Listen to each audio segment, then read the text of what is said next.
This house was a vision of Mr. Paul Woff. He had the vision for building wharf landing condos and marina, and we needed a restaurant on site.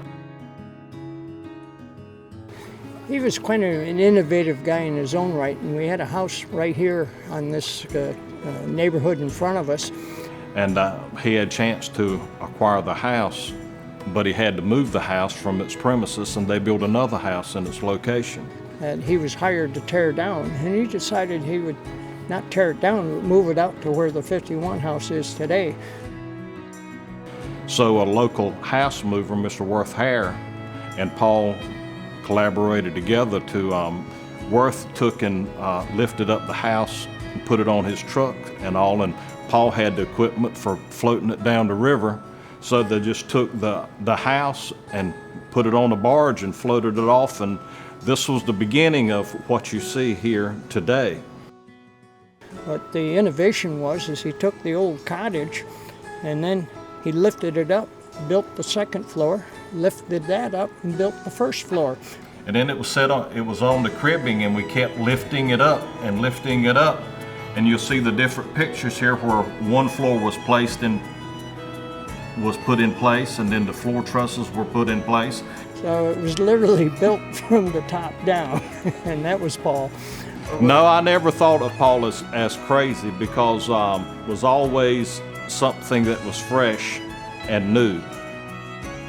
That kept it in the character of the housing taste in this area, you know, the old cottages and that sort of thing. Some of the trim and all that's here in the house and the wainscoting that's around the bar here came out of the old railroad depot. There's shutters that's over toward where the bathrooms are that came out of the historic places up around Richmond.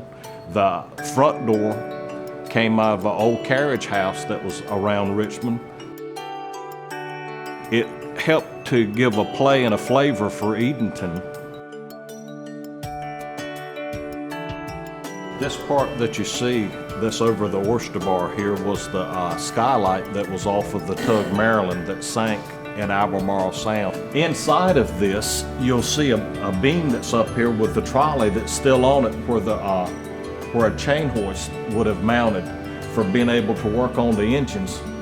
That's how a lot of what you see came up with here. We were very excited when Rose took it over a number of years ago, and she has breathed new life into it.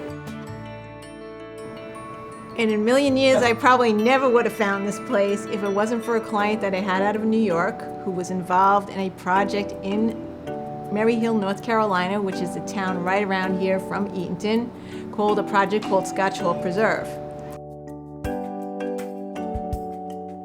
The building and the location and the waterfront was just amazing. And so I started doing my homework, and I had an architect come, I had an engineer come. They said, this building is built like a rock. And I come across this show on Spike Cable called The Bar Rescue, which is run by a gentleman by the name of John Taffer. Rose took the incentive to reach out to Bar Rescue, to the actual man himself that goes around and creates concepts for people, and that's what he's known for. He's in the Hall of Fame of bars and restaurants. That's the man I need to help me to decide if I'm going to buy this building, because I don't know what to make it as a restaurant. He called me down here to work with Rose and create a food program for her, train a staff, and start something that could, be very unique down here in Edenton, North Carolina. And the first thing John Taffer says to me, well, listen, here's how we have come up with your concept. Edenton is nothing but history.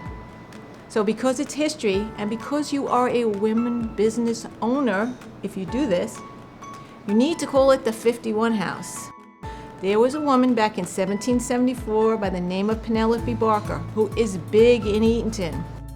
And she led 51 ladies on a charge in 1774 to sign a petition to say to Britain, we're not paying the tax on tea. And I said, wow, I love that.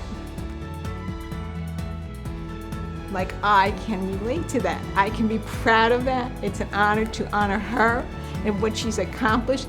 And the restaurant will have some significance to add to some of the history that is already in Eatonton and almost reenact some of the history that has occurred with honoring her name and what she's done. It's still, I believe, a terrific asset to the community.